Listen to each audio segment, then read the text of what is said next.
We don't want to know. We're dedicated, yes. To our favorite shows. Oh, my circuits! Everybody loves Hypnotoad. Scary Dog! Pearson at Blurnsville. Futurama. Good evening. You are listening to a Radulich Broadcasting Premier Podcast TV Party Tonight. I'm your host, the mandated reporter, and frankly, I'm mortified, Mr. Mark Radulich, and we are discussing that old wrestling once again today. On the docket is AEW Beach Break, a special episode of AEW Dynamite that took place on February 3rd, 2021, from where it's always taking place because COVID. Daly's place in Jacksonville, Florida, home of the Jaguars, the NFL Jacksonville Jaguars.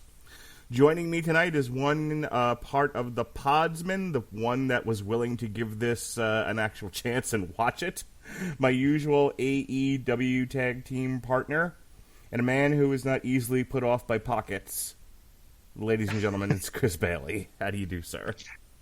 I am wonderful. You said this was a special episode. Is this like the one where Jessie Spano takes like caffeine pills to get through her test? I'm so excited. Where Arnold and Willis are stalked by some child predator? Is this a special episode? He gave me some strange tasting juice. I felt weird.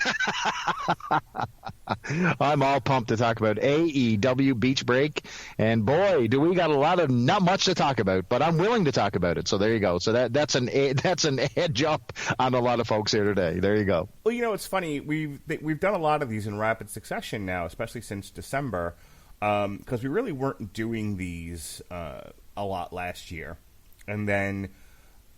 You started bullying me into doing more wrestling, and I'm like, all right, stop hitting me, you Mark. And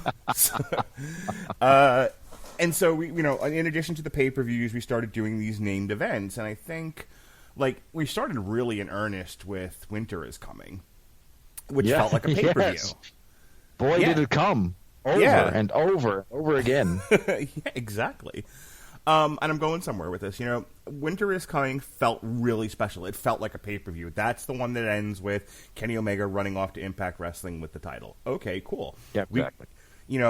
That was the Scott Hall moment. That was like, that kicked off this really interesting storyline between AEW and Impact.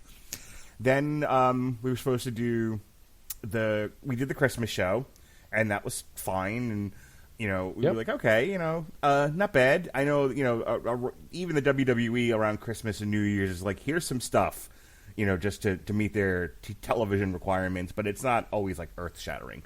But we were pretty positive on the Christmas show. Oh, yeah. My goodness. We were the beacon of positivity on that Christmas show. Holiday Bash, that was the name of it. Holiday Bash. And then then John Huber died, unfortunately, over the holiday break. And they did an entire show dedicated to him, and I was like, we're not going to sit and piss all over this show. No. So they got a break, a beach break on that one. Yeah, they did. So we have this succession of either shows that were really good or shows we're at least being purposely positive about. Then we get to New Year's Bash, and it's like, okay, kind of looking at my watch, like, what are we doing here? And then we get to Beach Break. And you want to talk about the law of diminishing returns on some of these shows. Whoa. Maybe they need to take a pause for the cause and not do this for a while. Like, go ahead. It's like the mall Santa. Like the first few times when you're a kid, you're like, yeah, it's Santa. All right, let's get a picture taken. By the 15th time, you realize that ain't the same guy, and this ain't special anymore, and I'm being scammed, and that's what this feels like. It kind of feels like they had this on the books, and no one was willing to say, okay, but we can't go to an actual beach. We can't make this look interesting. We're in the same place. So, like, WCW would do Bash at the Beach, right? Or they would do Halloween Havoc or, some crazy themed pay-per-view. But it was always, except for, like, the occasional one, Bash at the Beach might not be, like, the best example because that one they actually would try.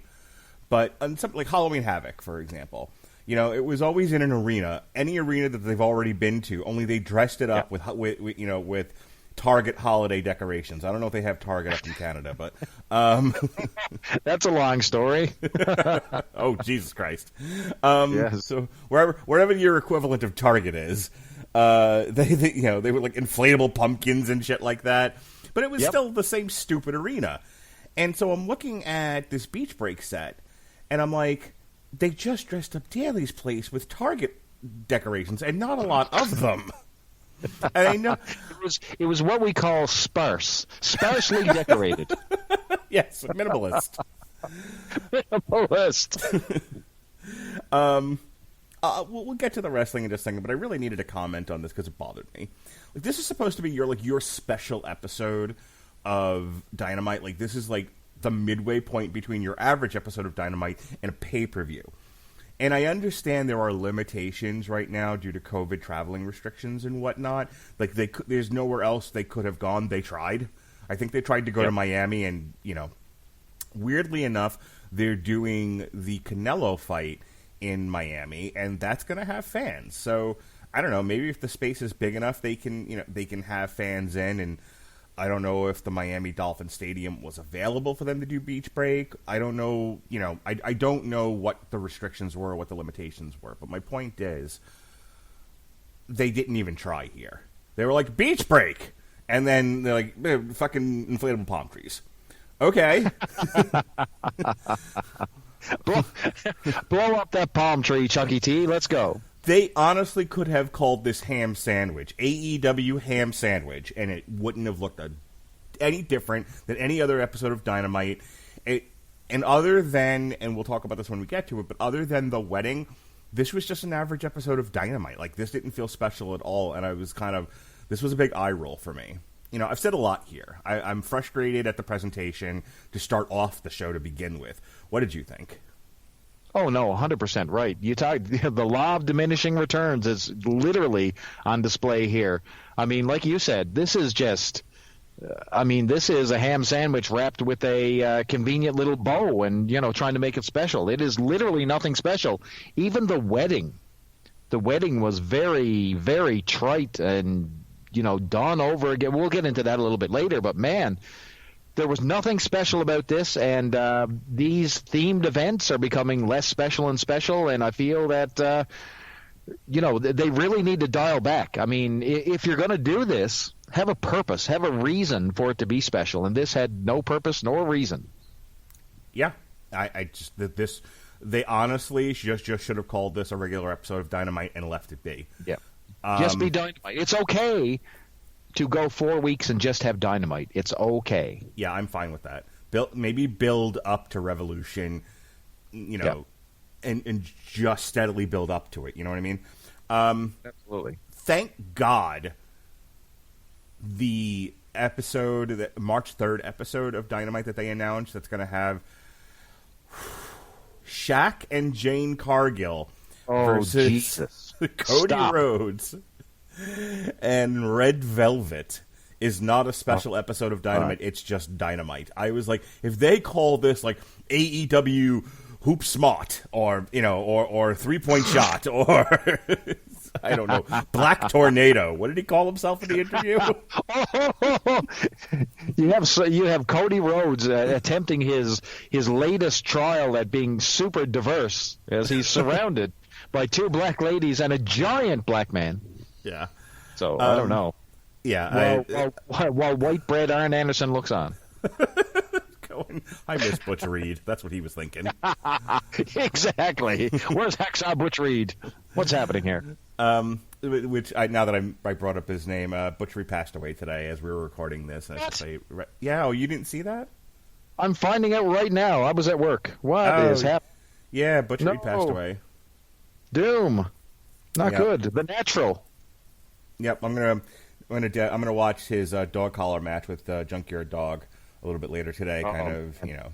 That's really sad. R.I.P. Butch Reed, man. Yeah, exactly. All our heroes are going away from our youth. I don't know if he's one of my heroes, but I tell you what, when you talk about like he was a little bit before my time, so Butch Reed really broke out when you're talking about Florida wrestling, Mid-South, different stuff like that. But my memories are him being brought to the ring at WrestleMania by Slick as the Natural, and then Doom, his awesome tag team with Ron Simmons, and the World Tag Team Championship. I mean, I really like Butch Reed. That is sad. Powerhouse guy. I asked Pat Mullen, our wrestling historian. I was like, his best matches, Mid-South, Florida. He was telling me like the Crockett era, or NWA, not so much, but. And then I was like, okay, does he have a good one in the WWE? Is there one I could point to and be like, okay, well, this was his one good match in the WWE? He was like, yeah, no. No, he barely had anything. They gave him almost no shelf time. What a shame. Yeah, wasn't he the reason? Like, it doesn't the myth, the legend go they were going to put the IC title on him, and he no-showed an event, and that's how it ended up on the Honky Tonk Man. Yeah, I think it was supposed to transition to Butch Reed, and no, the reason why it went on Honky Tonk Man was because of Steamboat. Okay. Steamboat wanted to take a break, so they were like, "Screw you, Rick Steamboat and your family, and Bonnie and your kid." Can't you get a nanny? We're giving it to the Honky Tonk Man, baby. So who was supposed to get it? Who got it instead of Butch Reed? I don't remember. Was it Savage? I don't know. We're gonna have to dig into that. Yep, that's ridiculous. He was supposed to be the champ either way. Yeah, Butch Reed. Either way. All right, so let's get into now that we've trashed this event. Let's actually talk about it. Let's get into AEW Beach Break, which started off with the Tag Team Battle Royal, and I already knew this night was not going well when the Acclaimed came out, and I was like, all right, my pants are off. Here we go. Yeah, give it to me, the Acclaimed. And it was like, yo, we the Acclaimed, yo. And I'm like, oh, fuck this. Like, that's it. The pants were back on. No, it was like, did they intentionally dial them down so they went into heel mode? And it's because I think this was starting to catch on. I mean, his raps were really, really, really aggressive.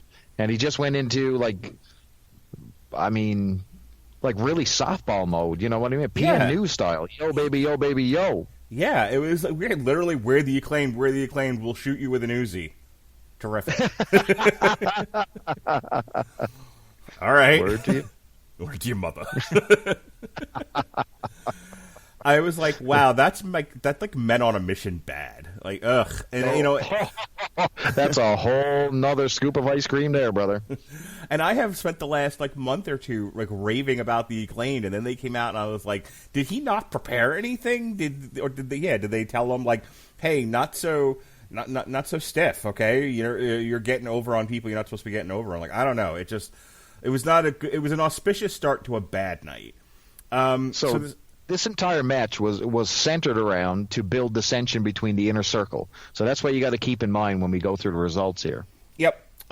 So I was already confused because they didn't explain the rules to me of this tag team battle royal. And I'll tell you what I mean by that. So WrestleMania 15, I think it was, they did the tag team battle royal, and if your partner got eliminated, you had to leave too, right?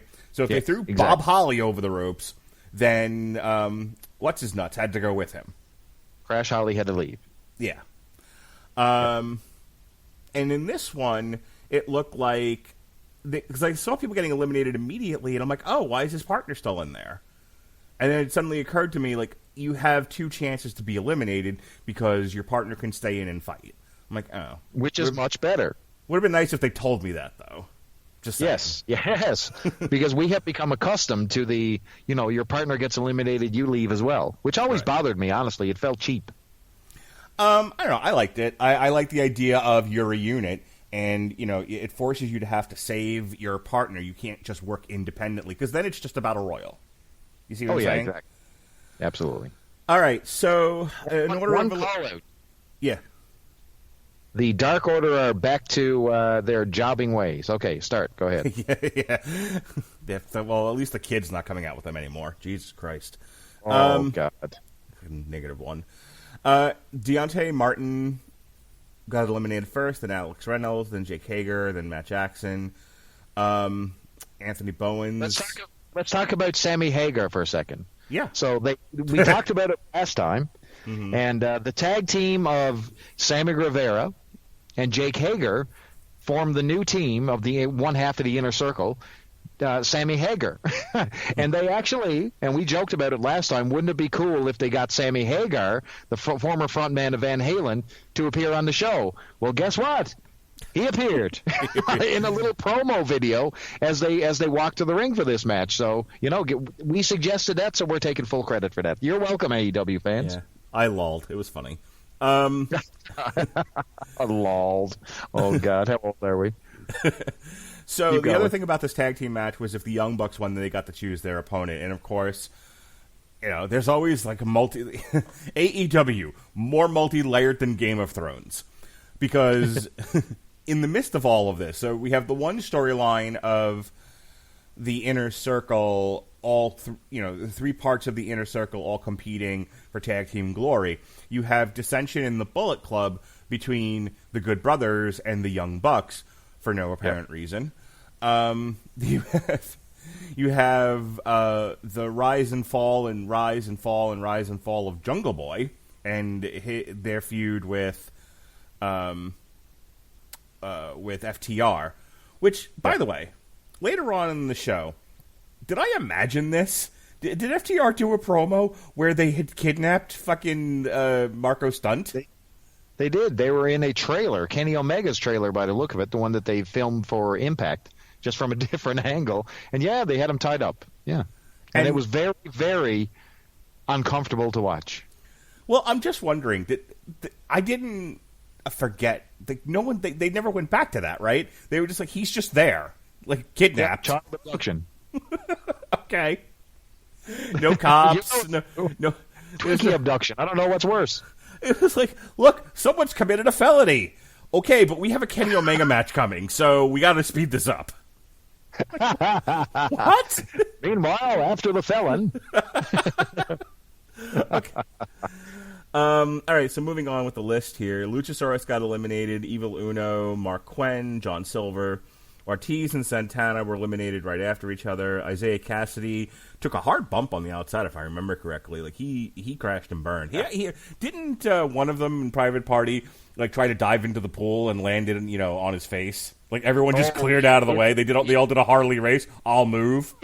It was hideous. I mean, he took a nosedive into that pool. It was ridiculous. But anyway, I'm going to dive 50 feet into an ordinary drinking glass. Observe. And he did. The whole body compressed. Horrible. Yeah, I think that they had eliminated Matt Jackson early on in the Battle Royal, and so I was like, "What are they? What's the story here? Where are they going with this?" And then they eliminated Nick Jackson like a piece of shit. They were like, "Out you go!" All right. So it comes down to Jungle Boy, Jericho, MJF, Max Caster, and Sammy Guevara, and the Inner Circle work together. They eliminate Jungle Boy. MJF goes ass over tea kettle on the outside. They eliminate Max Caster, and then Jericho eliminates Sammy Guevara. And Sammy Guevara is like, what the fuck? So now... Did he... I think he last eliminated the guy from Top Flight, didn't they? Yeah, Darius Martin. With a brutal Judas effect. Like, I'm not a fan of that move because clearly, Jericho's using it so he doesn't have to do his high-flying stuff where he's out of shape right now. Mm-hmm. So he invented the very clever Judas effect. And, man, did he send him into left field with this one. That was a really good one. I got to say, he knocked out Darius cold with that one. Nice and snug. So, yeah, Jericho and MJF will now challenge the Young Bucks at Revolution. And, not a bad match. I think they'll all work pretty well together. Now all of a sudden with Sammy Hagar, or Sammy Guevara, because now he takes exception after being eliminated accidentally, of course, by Jericho. Now, later on in the show, we'll see the continuing thread of, MJF sowing the seeds of dissension within the Inner Circle. So, this all builds to something, and I think it's one of the most coherent storylines that they've been able to put together so far here in AEW, but we'll get into that a little bit later. Yeah. Moving on. Yep. Later on, Sammy Guevara is going to pitch a fit and like storm off camera, and Chris Jericho with an armful of beer that he doesn't need. Bubbly, bubbly. Will be frustrated. He'll be like a frustrated parent. All right. The next segment, we see Jane Cargill working out at the gym. Ooh la la. And in the next segment... Oh, not ooh la la. Way too muscular. Bag la la. Oh, whatever. Lots of cock and balls there, I think. Oh, you're not nice. Yes. She's like. No, I'm not even. I will not besmirch the ninth wonder of the world. So carry on. I was gonna say she's a muscular college basketball player turned wrestler. You leave her alone. She's fine. I think I'm intimidated by this woman. I think I'm. I don't know what it is. It feels like she would do some potential damage. Listen, I'll tell you. The fans of the wrestling part of TV Party can't hear me bash the fatties and then bash the muscular gal. They're like, all right, he just doesn't like women. No. What do you like? You don't like fat? You don't like thin? What does he like, Radulich? Yeah, fuck this guy. You don't like anybody. Him and his gay jokes. All right, now, Jade Cargill. Then had the never-ending saga of Darby Allin and the human snow machine himself, Sting. Yes, Old Man Winter. All right, so you'd been building. So last week, Team Taz assaulted camera people and officials and whatnot. So now they're barred from the building. So the whole setup of this promo is they're outside yelling at Darby Allin and Sting. And again, continuing the theme of awkward promos, that suddenly everyone forgot how to talk tonight. Ricky Starks, who's normally butter on the microphone, was like, "I'm on your baza, who's the baza?" I'm like, wait, what? He was. Yeah, I'm thinking that Sting, who's not known for his promo ability, believe it or not. So just for historical context, so Sting in WCW, notorious for getting where he is in the promos, okay? So that's why California Sting did a lot of yelling and nonsensical stuff. We always talk about nonsensical promos from his good buddy, the Ultimate Warrior. Sting was just as bad, except he would lose his train of thought. He'd be like, "Ric Flair, I'm going to take you out at the... I'll see ya!" All right, so that would be his promo. So the Sid Vicious school of promos, got it. Yeah, right. And now it continues here because everybody, we're sort of forgetting their lines. This entire feud where Sting hasn't really touched anybody drives me crazy because it's the same thing. Darby Allin is somewhere, Team Taz takes exception, Sting comes out with his bat. We talk. That's all that's been happening, and it feels like months and months and months of this happening. Right. I'm sort of over it right now. Right, and it was, by the way, it was December when this started.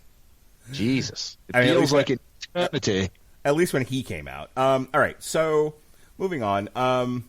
So the whole setup here is that Joey Nutella is going to be taking on Darby Allin for the TNT title, which, by the way, when they pick contenders for the TNT title, is it out of a hat? Because there is no rhyme or reason. It's like, I haven't been on TV for a while. Title shot. All right. Oh no. See, here's the deal. So their biggest secret is Dark, which not a lot of people watches. But this is where these guys rack up these wins out of nowhere and keep them off TV. That's where Joey Janela lives. He has a street address on Dark. Okay. So it would have been nice to have been told that. Yes, exactly. Instead of the 87th interview segment where Steve Borton walks out and goes, "The only thing is for sure is that nothing's for sure." We know, you fucking idiot. You octogenarian, retired, face-painted asshole. We know. We've only said it for decades. Jesus Christ. It made sense when no one knew what side you were on. We know what side you're on now. The side of getting a paycheck for no good reason. Oh, well done. Take that, Mr. Borden. Yes. God damn it. So, yeah, instead of that, a package on his, on Joey Janela's wins on Dark would have been great. And it'd be like, Joey Janela has been racking up wins. You're like, boom, oh, he beats this guy. Boom, he beats that guy. Just give me a minute, 90 seconds of, of cut together pins and wins that he's done on Dark. And now he's the number one in line for a TNT title shot. Great. Now I'm into this. Not So he's just he was just in a for closet context, somewhere next to the brooms, and we found him, and we were like, "You seem like a person. You seem like a real boy. Get in there with Darby Allin." He's been doing this odd couple thing with Sonny Kiss, Joey Janela. Please tell me they like use the music and everything. No, they don't. It's really odd. So I really, like you said, I don't know how we ended up here, but it's happening. All right, moving on. So Sting says, "Yeah, I'll be around like I've always been around for the past 2 months to make sure you don't mess with Darby Allin." Great. We're still on the same chapter of the same book for 2 months. Got it. Well, actually said one of them said that they don't see the same Sting that they used to see. That, you know, this is a broken down version of Sting, and Sting took exception, and he stared into that microphone or stared into that camera, forgot where he was for a second, and just let everything play peace. And it worked. Sting, it was Ricky Starks, by the way. Sting, you're not the man you were. You're a broken down old man. And Sting looked at the camera and said, "Did I leave the iron on?" All right. What did he just say? I don't have a clue. Luger? I miss Ric Flair, who's currently wandering around a WWE parking lot looking for his car. I don't. This way, Rick. I'm on stage again. See, if you listen to all these podcasts, that's a joke from the Royal Rumble podcast we did. It's all about synergy, right? Yes. You may not get continuity in wrestling, but you'll get it on the Radulich and Broadcasting Network podcasts. Britt Baker and Reba versus Thunder Rosa. And I'll tell you what, this might have been the best match of the night. Like, man, it was. Yeah, they really went at it, and Britt Baker kicked the shit out of Thunder Rosa. Like, when it was over, I thought Thunder Rosa was legit hurt. I question, number one, why did they have this on free TV? Mm-hmm. This is their sole main event that they have. These are their top two players, and a feud that's being built up over and over and over. And not only that, you had a decisive finish, pretty much. You know what I mean? I know there was a little bit of shenanigans at the end with a uncovered, turnbuckle, but this was straight up ass kicking. Yeah, that was my only kind of quibble with the way that it ended, because she knocked herself out. She posted herself on the exposed turnbuckle, and she was knocked out. And I think Britt Baker actually punctuated that with another concussive blow to the head move, and then it was like, okay, she's knocked out, just pin her. Like, no, we have, she has to do her submission move. I'm like, okay, this is my problem with last man standing matches and stuff like that. Or I quit matches would probably be a better example. She's fucking knocked out. Just pin her. You don't need to then wake her up, make her submit, and then win. That's dumb. So, and especially for a chicken shit heel, I mean, this is the most aggressive side we've seen of Britt Baker since we've seen her on TV. And I've been a huge critic of Britt Baker, but this was the best of Britt Baker that you could possibly have. Like, she's still the smarmy heel with the the ridiculous Reba outside, you know what I mean? Like, they really, really ham it up. But, man, this got deadly serious and deadly vicious, and it literally stole the show. And I was really, really glad to have this match. And Thunder Rosa can go, man. She can throw down, and I think she brought the best out of Britt Baker here. So hats off to the NWA for that loan out, man, because this has been nothing but money for AEW. Yeah, I'd like to see him go one more time at Revolution to end this feud, because it's been going on because Thunder Rosa was attacking Britt Baker from behind for a couple of weeks now, and that's what led to this match. And I think they need to have a blow-off match, let them do a strap match or something, cage match, maybe cage match, keep Reba outside, that sort of thing. But they need a good gimmick blow-off match and then get them away from each other. Please don't surprised to see Thunder Rosa go down. She went down in flames here. Yeah, don't Darby Allin Team Taz this. Make it go on forever. No. This was a war, and it really speaks to the ladies, because man, they took this one. They walked away with it. Yep. All right. Next segment.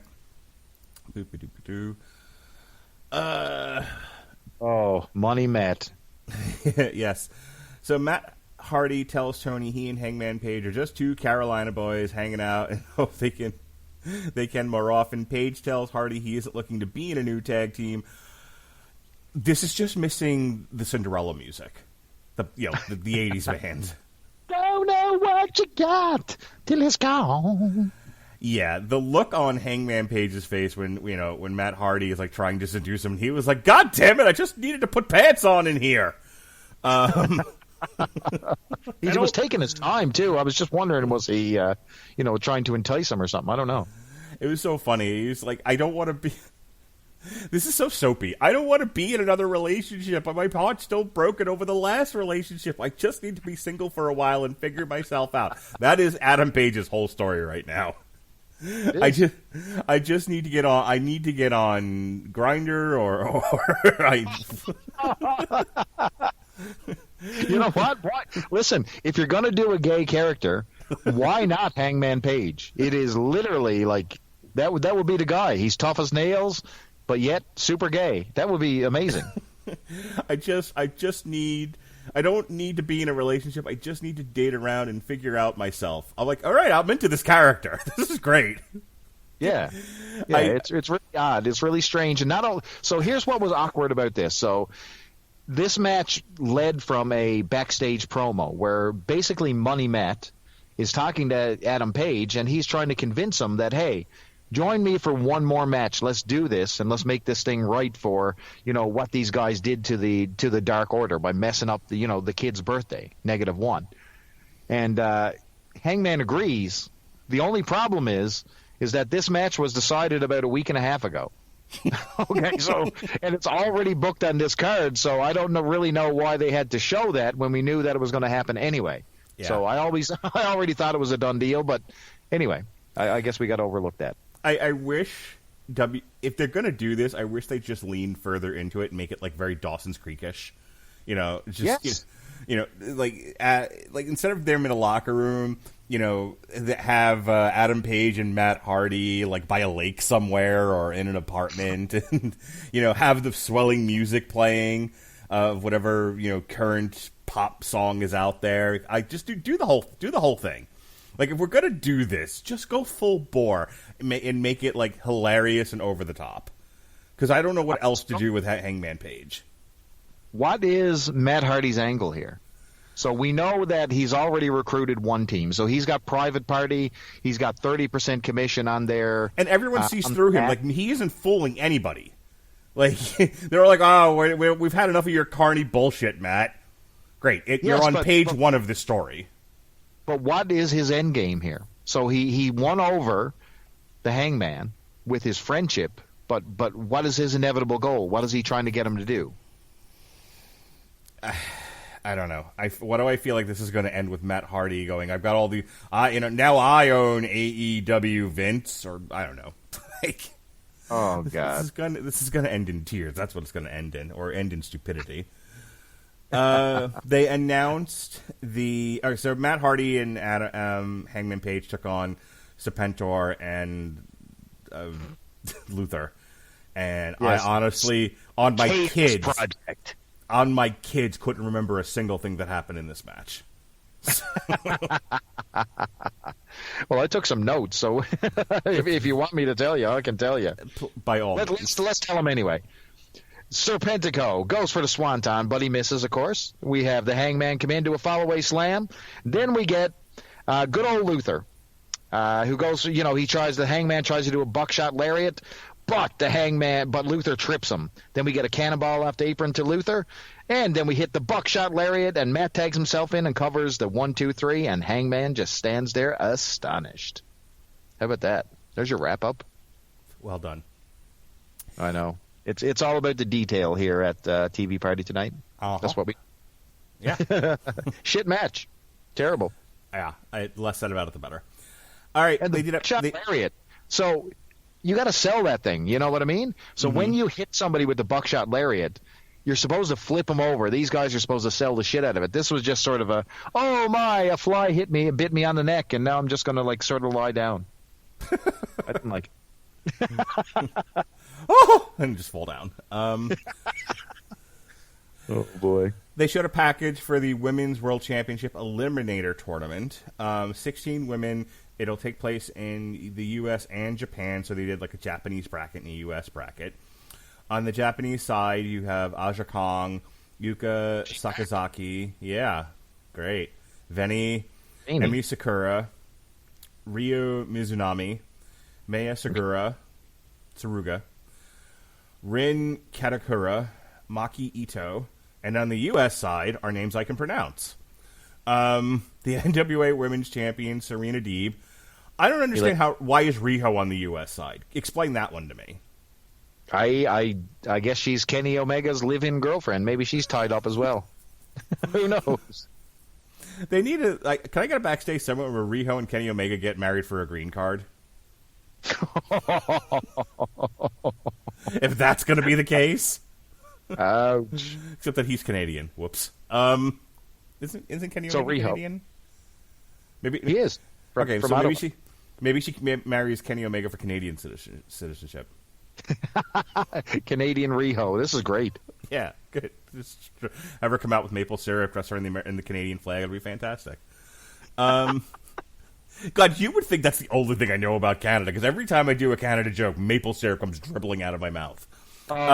Listen. I'm from Newfoundland, where everything is, cod jigging and fishing. So that's the only thing they know. And then they throw do you guys live in igloos? And I'm like, what the fuck? My neighbor, the penguin. Yeah, exactly. Yeah, I'm here on Ice Planet Hoth, riding my tauntaun to work. Yes, that's what I do. Well, now you're stuck with that. By the way, congratulations. Settle down now. Hi ho, tinfoil. All right. Continuing this list, Britt Baker, Ty Conti, Thunder Rosa, Nyla Rose, Anna Jay, and Layla Hirsch. So, all right, pretty good bracket. I don't know much about the Japanese women on the list. I'm sure somebody out there can give me all their resumes and tell me how great they are. Meh. I can tell you that Aja Kong in particular is on her last leg. She's a spindly-legged old woman right now. Yeah. I'll be curious to see how they do this. They said that some of these matches are taking place in Japan. So I assume they're happening in some organization or other, and they'll send the tapes over to Dynamite, and they'll air them they'll send the tapes over to AEW, and they'll either air them on Dynamite or Dark or whatever. I don't know what their plan here is. Backstage, this is what we talked about before. All right, I'll let you talk about this. We kind of hinted at it before, but basically Jericho comes in with the case of beer and champagne and whatnot, and Sammy Guevara throws a tantrum and go. I mean, so Jericho's in there now. He wants to celebrate because his team, him and MJF just won. Now Sammy Guevara's in there and he's taking exception.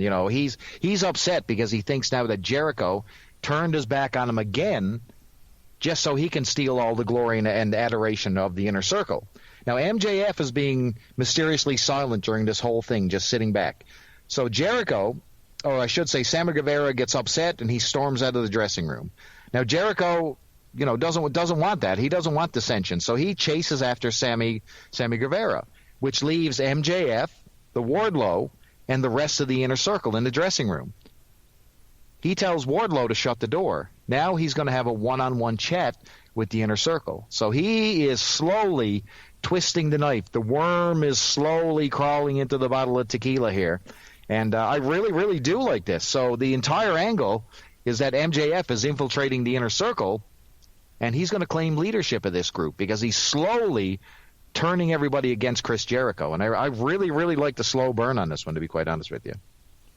Yeah, it's pretty good so far. We'll see how, they, despite themselves, they usually manage one or two decent stories, and then everything else, they can't seem to keep the balls in the air. So this is one of those ones where they're actually focused. If poor old Sammy Guevara can keep his mouth shut long enough not to get suspended, the Inner Circle is one of the most consistent thing that they've done. So hats off to them. Yeah, I mean, it's not that hard. Don't joke about raping women. It's not a difficult thing. It's not funny. It's not funny, people. Me and Mark can laugh about it, but you guys can't. Sammy Guevara, you're so pretty. Don't talk. Yes, please. Okay. Here we come. I'm going to get suspended next show. I think you're going to kick me off the station for that comment. Not for the kind of things I say on here. I can't. Yeah, I got pretty big shoes to fill there. Okay, so here it comes to it. This is the highlight of this show. This is what it's all been building towards. Months and months of talk since the introduction of Miro, since he migrated from the WWE. He's the best man. It's all been leading to this wedding. And I'll tell you, wrestling has a rich tradition of in-ring weddings. I don't know what happened here. Like, they never saw any of these before. But this was the most, like, sparse high school play version of a wrestling wedding I have ever seen.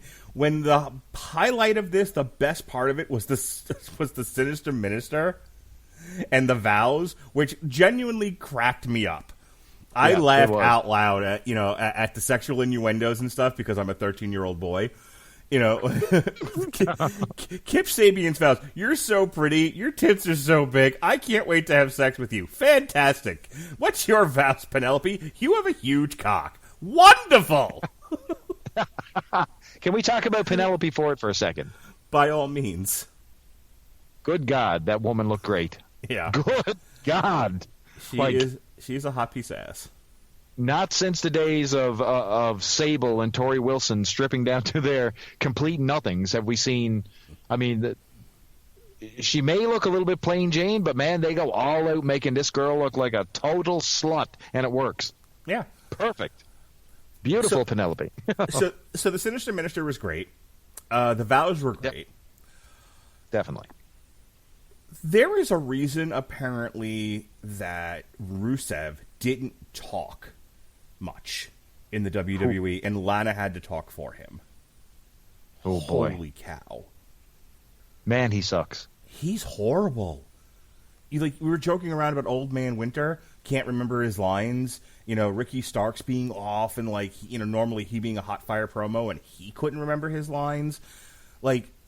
We've talked about one of the strengths of AEW is the natural promos that come out of these guys, that in a world that's so scripted on the other channel, where everything sounds like they're trying desperately to recite remembered lines, AEW sounds like they're just talking, and I'll tell you, some of the best promos I've seen over the past year have been at AEW. Not tonight. Holy cow, was this bad? Oh, man, train wreck. Backstage, Miro did a thing, and he's tripping over his lines, and everything's... I used to say this about TNA, where nobody knew how to direct a scene, and everyone would just talk over each other. And I was like, okay, I can't understand what anyone's talking about. These backstage segments in TNA suck. And then they do it in AEW, and they did this kind of the same thing in AEW, where Miro's just tripping over his lines, he's talking over everybody, and then they finally get out to the wedding, and like I said, so far so good with Kip Sabian, Penelope Ford, and the Sinister Minister, and then they're like, okay, and now the toast. And Miro goes into this rambling, babbling, nonsensical promo, and then they started to do a bit. And the bit was, hey, I've seen wrestling weddings before. You're hiding somebody in this giant refrigerator box. And so he attacks it. And everyone just kind of looks at him like, what are you doing? And there's nothing in the box. It was an empty box. That's it. I wanted it to be like an actual refrigerator or something.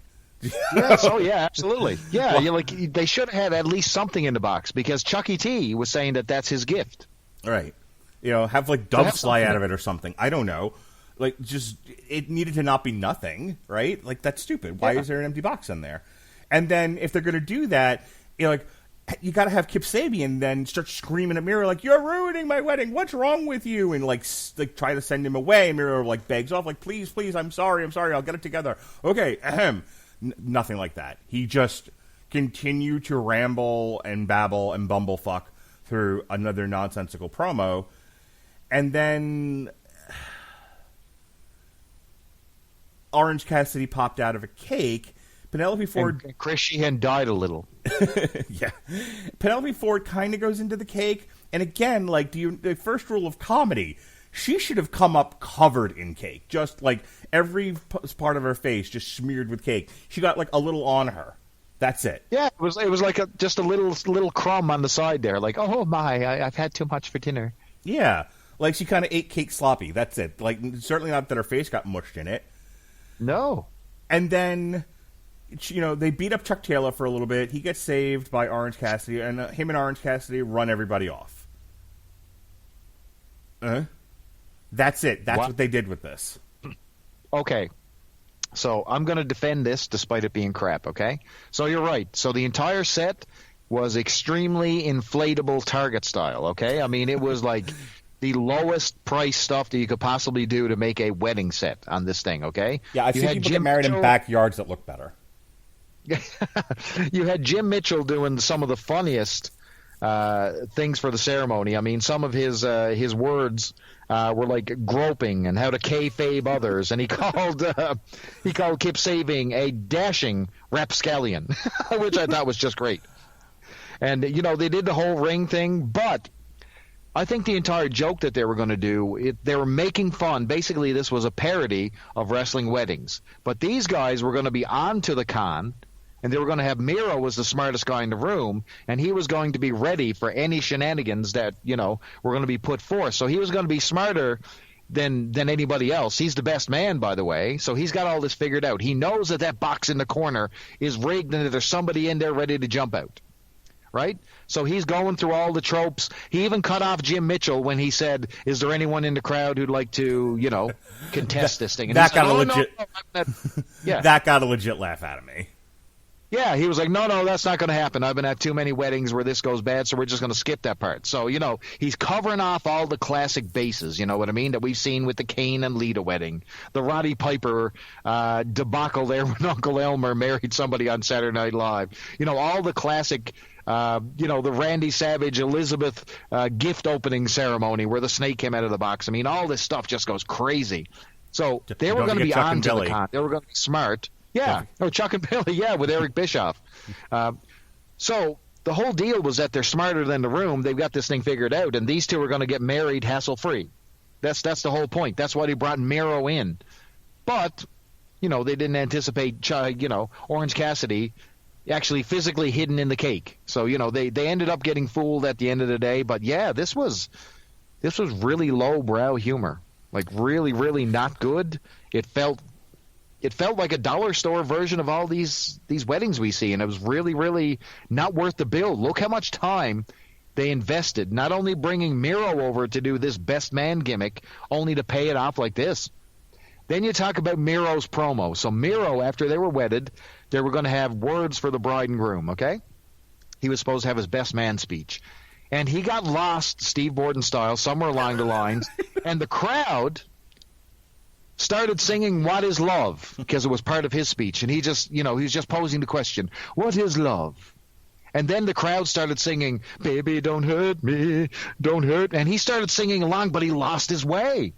He didn't know where to go, and he just sort of got caught up in his words, and it was the most awkward thing. And somewhere in the back, Sting was like, this guy, he just helped me out. He made me look like a pro. He made me look like Ric Flair in North Carolina. You know what I mean? So anyway, let me ask you a question. Sure, shoot. In your life, have you ever run across a guy who was an athlete, clearly good at sports, just, that sort of thing came naturally to him, and, and maybe even has some natural charisma to him. People are attracted and they want to be around him. Maybe it's because of the sports. Maybe it's, it's just his natural charisma. And he thinks because things have come easy to him and people genuinely like him, that he's the funniest fucking guy in the room, and he's actually a toaster oven. Oh, man. Oh, my God. There was I got to tell you one guy, and it's I call him the MC Hammer guy at our school. So he would always catch on to things in pop culture, and he would be the first to the dance with like a popular saying. You know what I mean? You're back in the 80s, so you're saying shit like "Where's the beef?" and right. All this stupid stuff. You know what I mean? So anyway, MC Hammer's album comes out, and there's a song on there, Here Comes the Hammer, and all this type of stuff, okay? Sure. And he kept saying, the words were "pick up a hammer." That's what he kept saying. And he would go around, and nobody would let him in on the joke that he was saying the wrong words. And he'd go around, and he'd look at people, and he'd go, "Pick up a hammer!" And we're all looking at him like, holy sweet fuck. Will you say that again, please? Just one more time. But you're right. You know, you always got that guy who's the smartest guy in the room. You know, all the girls love him, and he thinks that every word he says is just hysterical. And you're just looking at him like, bro, you're like... You're so pretty, please stop talking. Yes, please shut your mouth. Pick up a hammer. So that's Miro. Yes, Miro it is a monster of a guy. He's a great wrestler. I've written into Brian Last and Jim Cornette, like, because we're always bashing on him, because Jim Cornette wasn't watching when he was, you know, the Russian Brute and all that stuff, and he was feuding with John Cena. You know, his whole, we've talked about this before, like, his whole run with the U.S. title was some of the best stuff in the last decade on WWE television. And so I've written them a few times, like, please do a watch-along of his WrestleMania San Francisco match with John Cena where he came in on the fucking tank. Because it's never gotten any better. Like, that was the pinnacle of that man's career, and that was how many years ago? But my point is, like, I never realized how bad he was until they took everything away from him and like left him out exposed in the open with his natural talents and speaking abilities, and so you suddenly realize he's just a body, he's a presence, and he can't fucking talk. I agree, but look what they've done with him. Mark, they've dyed his hair blonde. They put him in like a tracksuit. Like, he looks nothing like this foreign menace Russian heel. He's a literally a lazy ass gamer hanging around with a young punk and his slut. You know what I mean? And he's just playing the best buddy who you hang out with at the house, drink beer, and play Nintendo. This is what Miro is. Right. I get it. Yeah, they have completely stripped him down of everything that made him great, and then you realize, oh, that's all bullshit. He's terrible. Like, what happened here? So, but why even call him Miro? So if you call him Miro, you think still foreign heel, foreign menace. You know, he's got this unique name. Why not just call him Bruce or Barry? You know what I mean? Here's my friend Larry. Larry the game player. Like, let's go over to Larry's house and play Nintendo. You know what I mean? It's stupid. We played Nintendo. Speaking of the 80s or the 90s. Man. Remember that? Another bad creation? ABC? No. All right, then. Maybe missed that to the Tragically Hip here in Canada. You should go look them up. They were hot for a hot minute back in the 90s, around the Belle Biv DeVoe era. Anyway. What was the band? ABC, Another Bad Creation. Oh, ABC. Okay, cool. Yeah, little black kids running around screaming about Nintendo. All right. More interesting than Miro. Anyway, so my last kind of comparison, there was a bit in The Critic where, like, their Arnold Schwarzenegger analog walks off set and he goes into a dark room and you just see his silhouette and he unzips and out walks this, like, really thin, spindly little fella, and he looks at himself in a mirror and he goes, "No one must know." That's Miro. He is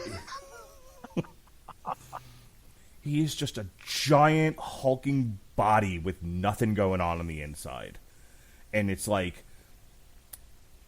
I don't know how much money they paid him, but they have utterly devalued this guy. And this segment is like I don't know if it's going to get worse, but I can't imagine how much more worse it could get for him going forward in AEW. Like, he talked recently on a show, or did an interview. He was like, if I'm not AEW champion, I'm quitting the business.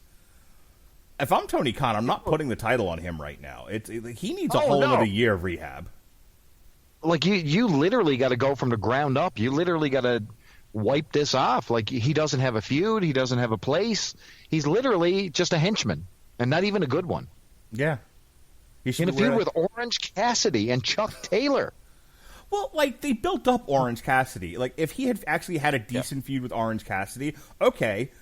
I'm not Jim Cornette. I'm not like, what are these mud show fucks? No, they spent eons. Rawr, mud show. They spent fucking eons building up Orange Cassidy. He had a feud with Chris Jericho.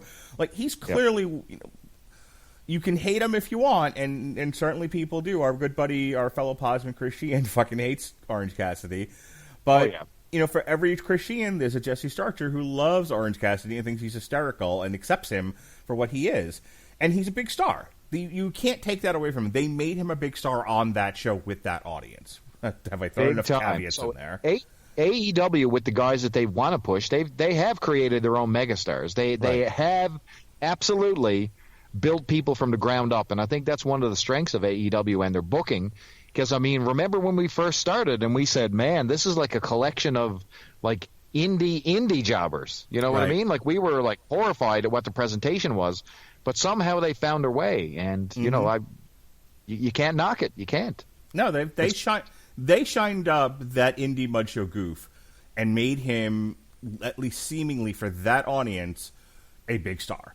And so my point is that him and Miro could have had a decent feud because Miro is such a big guy and he's such a small guy, and he could have, Miro could have, like, going through the best friends and, like, injuring what's his face McGee, TJ Hooker, whatever the fuck his name is, the one currently off television.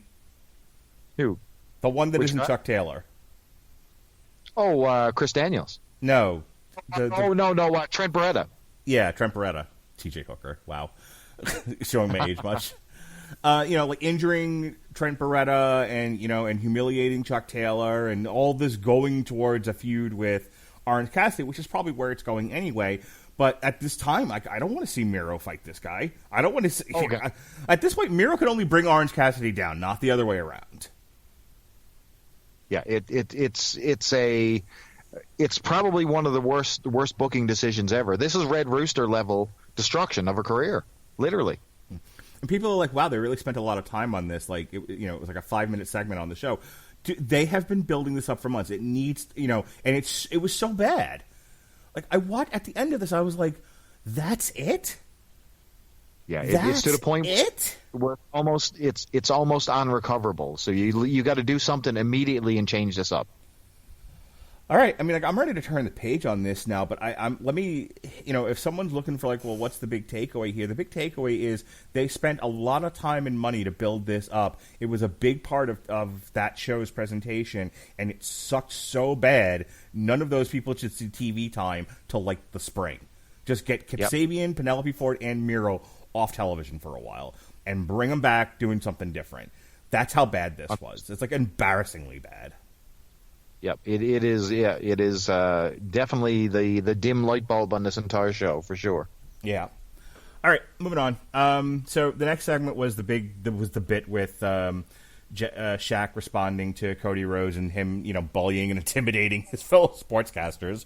This is awkward. That was an awkward segment. Terrible. That was just Shaq is terrible. What? Who decides that basketball players equals money in a wrestling ring? Has anybody ever, besides Dennis Rodman, fair enough. Dennis Rodman came in, joined the NWO, added that credibility, you know what I mean? That worked, and that was absolutely money. There hasn't been a single one since. If anyone mentions Karl Malone, I'm going to punch him in the fucking face. That was ridiculous. Have you ever seen... had Kevin Green and, Steve Mongo McMichaels, these football players that they just shoehorn in. None of it works. They made Mongo a horseman. There are some things in wrestling that are just unforgivable sins. Mongo as a horseman was one of them. Hank Abbott. Hank Abbott was hilarious. Part of 3 count. Yeah, it was great. It was great. Okay, I'll give you that one. Did you ever watch Crank Yankers? No. Okay. So, do you know what Crank Yankers is? No, but I can imagine with the name that it involves yanking a crank. It's puppets doing prank phone calls. Oh my, that sounds good. Yeah. I'm in. Yeah, it's funny. Some of the skits, like any other skit show, some of the skits are hysterical and have made me, like, cry with laughter, and others have been, I'm playing on my phone. They're just stupid. But it's basically comedians doing prank phone calls, and it's being acted out with puppets.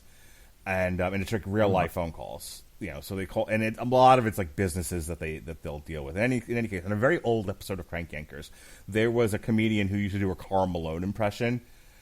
It was I remember to this day. Like, a lot of Crank Yankers is not memorable, but the one character from that show that everyone knows is Special Ed. Yay, that guy. But the Karl Malone one always cracked me up. There was one where Karl Malone was talking about playing with Barbies, and he was like, and I'll say, what the heck? My friends and I, from that point on, would just say, like, and I'll say what the heck to each other all the time. It was so good. That is good, yep. I'm going to play with these Barbies, and I'll say what the heck.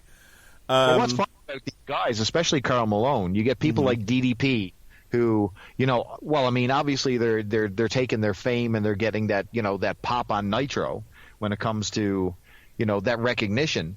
But are they truly, truly believing that these guys are talent in the ring? Watch Karl Malone deliver a simple clothesline. It is brutal. Mark, anytime you want, you can deliver a good-looking clothesline, can you not? Yes. Simple. There's a certain thing to it. You don't hit somebody with your wrist and shove them. Like, it's literally a wrist to the chest and a shove is the way Karl Malone was doing a clothesline. And he's got these big, lanky arms. Like, he could have clotheslined two people at once. But no, sir. It was like a wrist to the chest. And I was like, Jesus, somebody show this guy how to do a clothesline, please. It's horrible. So, like, they're trying to make a big deal out of Shaq. Shaq is being used to get over Jane Cargill, of all people, and they're going to do a match with Cody Rhodes and Red Velvet on March 3rd, Dynamite. What are they going to do with Shaq? They're going to run around him. What's hilarious is Jade Cargill can't wrestle either. So No, God, no. She's terrible. So, like, Jade Cargill can't wrestle. Shaq can't wrestle. I don't know if Red Velvet's good or not. And so all you've got left is... She's acceptable. Yep. And all you've got left is Cody Rhodes, who's going to have to run all over that ring like the Flash in order to make these people look good. He's diverse. He is diverse. He is down with his black brothers, and that's what all this is about. Yep. Cody Rhodes and the Black Messiah. Fantastic. Oh, yeah, absolutely. All right, moving on. So we actually have a match now. It was your lumberjack match between Eddie Kingston and Lance Archer. This was the second best match of the night, I think. Like, shit actually happened in here. Lance Archer just ran out and beat the fuck out of Eddie Kingston. They did because it was a lumberjack match, they did a lot of classic lumberjack match things, like trying to not fall outside the ring so you don't get the shit beat out of you. That sort of stuff. And it broke down at one point, like, it just broke into pandemonium. Bear Country got involved, which was like my new favorite tag team. Archer got back into the match. He was able to hit the blackout for 1, 2, 3, and then they'll have an announcement later as to what's going on with this feud at some point. So, what did you think of this match? Oh, yeah, hard hitting. I mean, was there actually any real psychology? No, it was a lumberjack match. So, I mean, you had a lot of different things happening on the outside. Heels ganging up on faces, faces ganging up on heels, just your typical thing. But these guys were really giving it to each other, man. Like, holy crap. There was one shot where Eddie Kingston gives him like a back fist. And, I mean, he belts Lance Archer. I mean, it is very, very hard hitting. And, Eddie Kingston, once again, jobs to the Archer guy. You know what I mean? Like, the Murder Hawk killer or whatever the Murder Hawk monster just beats him again. So I don't know where they're going with Eddie Kingston. Like, I want Eddie Kingston to be winning. I want him to be, the TNT champion. Like, this is the guy you should have there. He can talk. He's money. I think he's being wasted, but I don't think it's about Eddie Kingston. It's about building Lance Archer, and that's that's what was being done here. They're building him up for, is it a championship shot against Kenny Omega in the future? Is that where we're going? I don't know, but, the Murder Hawk monster is finally getting his due, and it's too bad it had to be at the expense of Eddie Kingston. But either way, great match. They announced next week Darby Allin versus Joey Janela for the TNT Championship, Jericho and MJF versus the Acclaimed. Please, I'm begging somebody, let the Acclaimed be the Acclaimed. I can't handle another fucking thing that I like being ruined. Wow, yippee-yo, yippee-yay. Cody Rhodes and Lee Johnson with Arn Anderson versus Pretty Peter Avalon and Cesar Bononi. I will be in the bathroom for that match. I feel that Cesar Bononi, was he not in NXT? Maybe. Because I believe I saw him on a WrestleMania weekend at one of the NXT shows. I believe that I've seen this guy before. I'm pretty sure Cesar Bononi was formerly of NXT. But anyway, I digress. Who cares? Joey Janela did a backstage interview where he's like, yeah, me and Darby Allin have a long history of mangling each other. Terrific. Moving on. Great. All right. Throw Sonny Kiss in your short shorts and way to go. Yeah.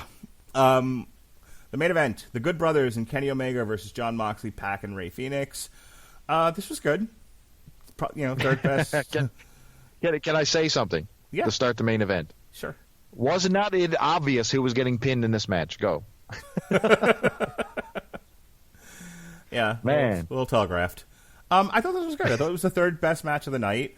Rey Fenix worked his ass off. Pac was very dynamic. Jon Moxley was Jon Moxley. It was a good 6-man tag, and then we had a big surprise at the end. Did we have a big surprise at the end? That's my question.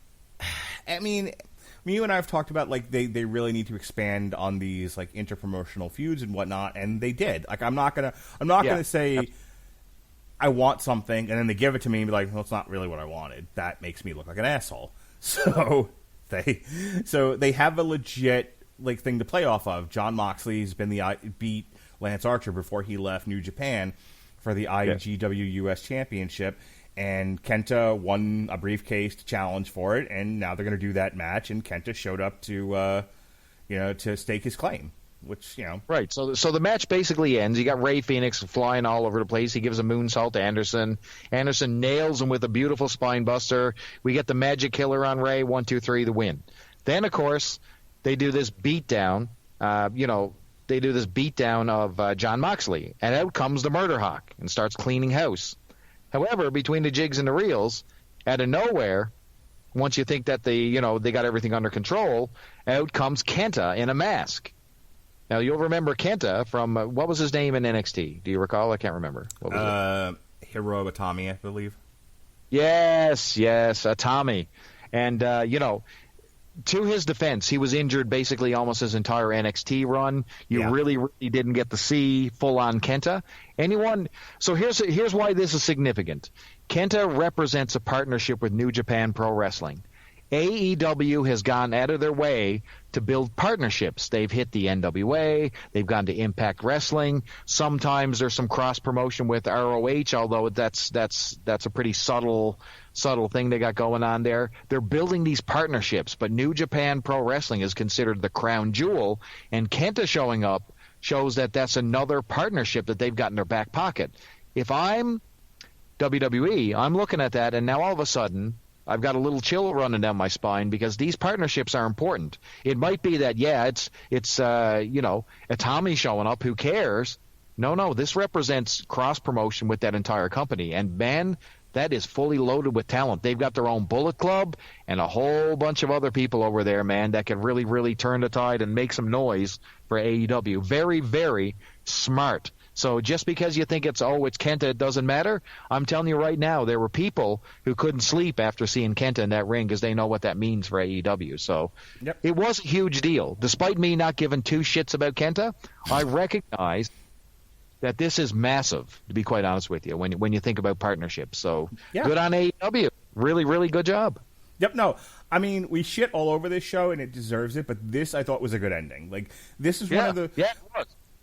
I can't tell you how much of AEW right now reminds me of Prime Attitude Era Raw, which was a mostly garbage program with terrible wrestling matches, but would have these really exciting endings to where I was like, oh my God, I can't wait to see what happens on the next garbage show.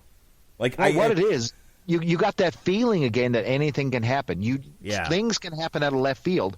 Right now, WWE has themselves in their own little safe cocoon, where, people can show up, but they're from NXT. So you sort of know that maybe this guy can show up on Raw.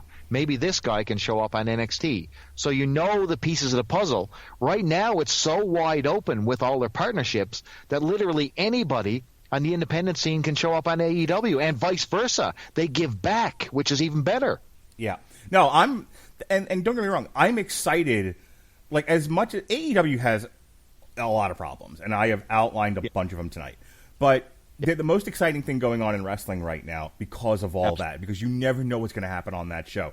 I think Brian last talked about AEW being hot garbage, but at least it's fun hot garbage. Like, one segment, it's clowns popping out of a clown car. The next segment, they're shooting someone on live television. The next segment, somebody from another company shows up. You're like, what? I don't know what's happening.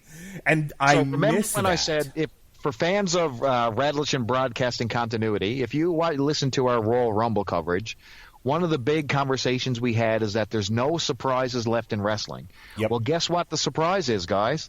Is AEW coming to Raw. Yeah. That's the only thing you have left. Outside of CM Punk, that's the next big angle that wrestling is waiting on. Imagine Bullet Club, the physical Bullet Club with Kenny Omega, the Good Brothers, the Young Bucks showing up. Imagine Cody Rhodes finally resurfacing. Like this, or John Moxley, for God's sake. That's your money. Imagine, I'm telling you right now, the roof would come off the place if John Moxley walked back onto Raw. Yeah. Absolutely. Just imagine if John Moxley's music hit on the Royal Rumble. It would have been boom, massive, because they've done the work, and that's the only thing that wrestling really has right now left in its arsenal for big surprises, and it's all on AEW's shoulders right there. Yep. The WWE tried, though. They tried to clap back. NXT had Edge come out, which this is my last complaint of the podcast, and then we're going to wrap up. Having two guys in a heated blood feud stare at each other longingly from across the ring, and then a third guy comes out and he does a motivational speech and then walks away and no one touches each other. One, stop doing it. It's fucking boring. Yep. Jesus Christ. That's what they did with Edge.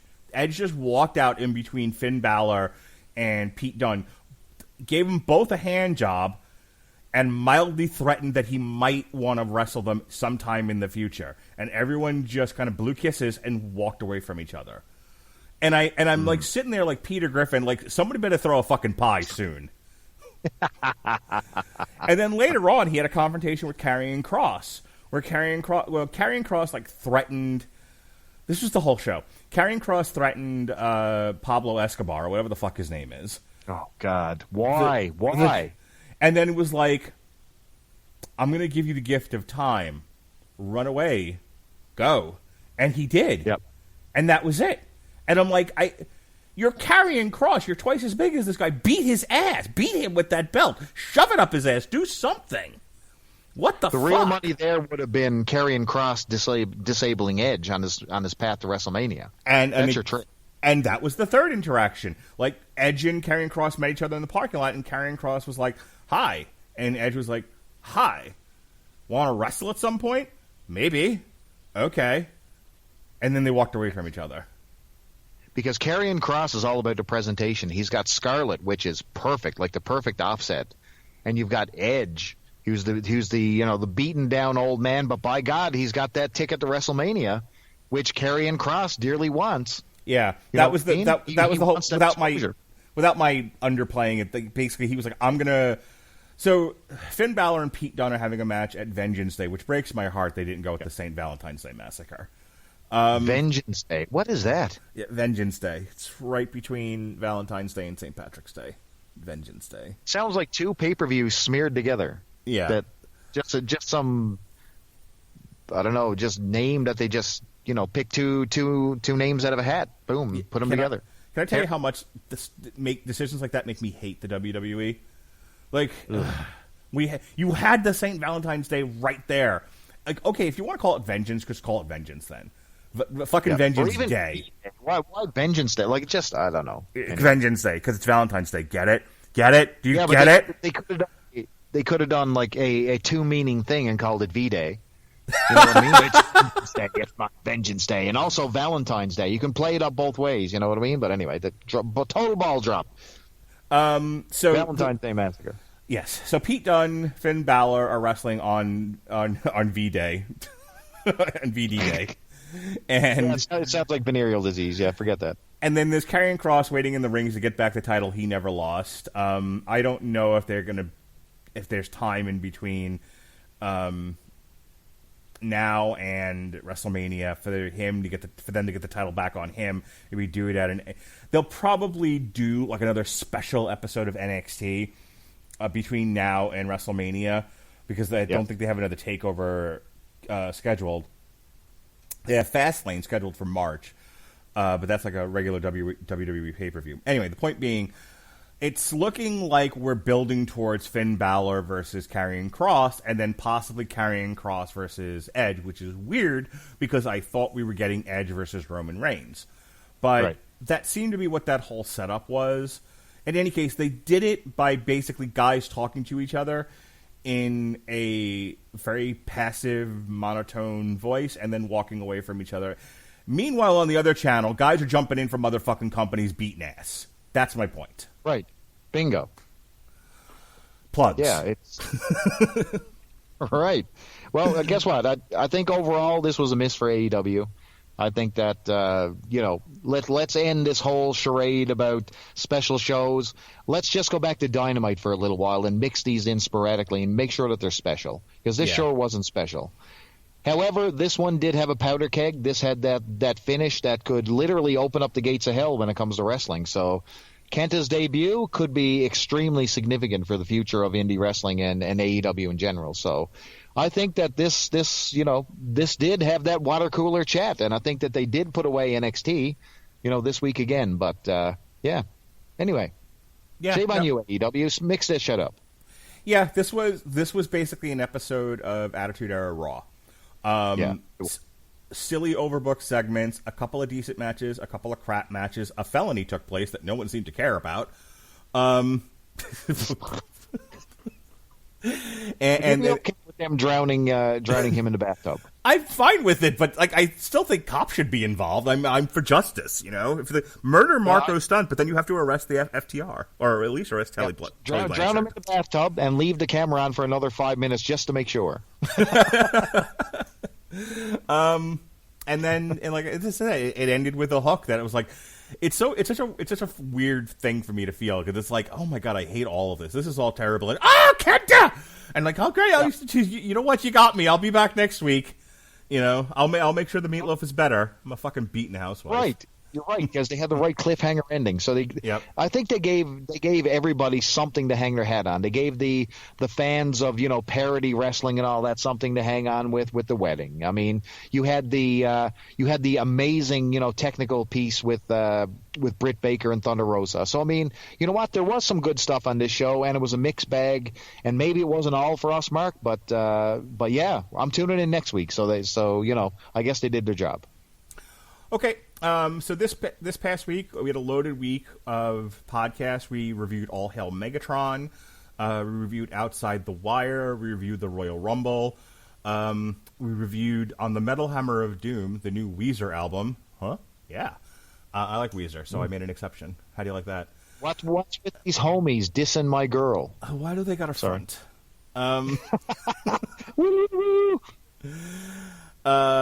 Next week, we've got Black Panther, The Client. Christian will be back on Source Material Live. We'll be reviewing Disenchant. Can I say something? Yes, sir. Ugh. Okay, go ahead. You're not a Christopher Priest fan? I don't know. When I heard Black Panther, a comic book, I was like, ugh. Oh, okay. That's the don't side. Like. Daddy don't like. Go ahead. Disenchantment Part 3. We'll be talking about that on TV Party. The Metal Hammer of Doom will be back to our regularly scheduled broadcast with an actual metal album. This time it's the folk metal. Do you like the folk metal, Chris Bailey? Do they have any folk metal up in the Newfoundland? We have folk. We don't cross it with metal because we are the Celtic place. That's all we listen to in our igloos on our tauntauns. See?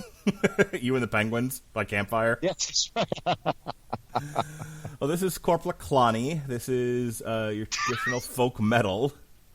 And they have a new album that just came out today as we're recording this, and we'll be reviewing it next Wednesday on the Metal Hammer of Doom. Damn You Hollywood continues. Keep coming back for Metal Hammer of Doom, and he won't do his own show. I'm calling foul on Jesse Starcher. Yeah, no shit, right? Well, as he likes to say, he won't do source material because that involves the love. It's not like me, who just flips on the recorder and want to talk about comic books? Okay. And we ramble about comic books for an hour, and then I turn off the recorder. No, he has to do editing and put music in. I'm literally doing hand motions right now as I say all that. So yeah, but the Metal Hammer of Doom, the Metal Hammer of Doom, he's like Snoop Dogg. He just fucking shows up. He's like, woo! I'm here! Metal me! I get it. So I'm doing my own little podcast, which I'll get into in a second. But yeah, it's work, man. It's actual work. You're editing, you're cutting out bleeps and bloops, you're putting in theme music, you're making sure that things are truncated and you don't have long pauses and stupid farts. And yeah, it's just a lot of stuff. Not me. I play it. I play it live and I play it loud. You put the bombs on the table and say, "Here they are." I put the bump and the bump shoe bump a bump. Yes, sir. Damn You Hollywood will continue to look at Netflix movies. This week we're doing a Korean space movie called Space Sweepers. So yeah, Robert Winfrey's going to make me watch something with subtitles. Oh boy! Wow. Ooh, look at Robert. Yeah. Bet he's sour. I bet you. That's a spoiler. Wow. The next TV party where we'll be doing wrestling, we've got a double header for you. We're going to review on February 16th NXT TakeOver Vengeance Day. And continuing our look at Impact, we're going to look at Impact No Surrender, featuring the Good Brothers versus Private Party from AEW. All right, sounds good to me. That's all I got so far. Go, do your thing. All right, so you can find me on the Twitter at Charlton_Hero, where you're going to see just a lot of toy talk lately. I'm talking GoBots endlessly, and I don't know why this is, and I'm starting to become paranoid that I'm going too far with GoBots. But anyway, I love GoBots, everybody, just so you know. Anyway, I've got my own little podcast. It's only going to be 4 episodes. It's the Superhero Satellite. You find it right here on the W2M Network. Episode 3 will be in production, and it's going to hit at the end of February, and it's going to be all about classic sci-fi TV, and I've got a special guest popping out from Toy Ventures magazine, so I'll keep you posted on who that is and what all the deal is on that. And we're going to be talking V. So there you go, one of my favorite shows that I preach and beat to death on Twitter. So you're welcome. Otherwise than that, you'll find me and of course the other podsmen, Chris Sheehan and Mark Radulich, right here on W2M Network for TV Party Tonight. There you go. All right, folks, thanks for hanging out with us as we review AEW Dynamite Beach Break. For Chris Bailey, be well. I'm Mark Radulich. Be well, be safe, and behave.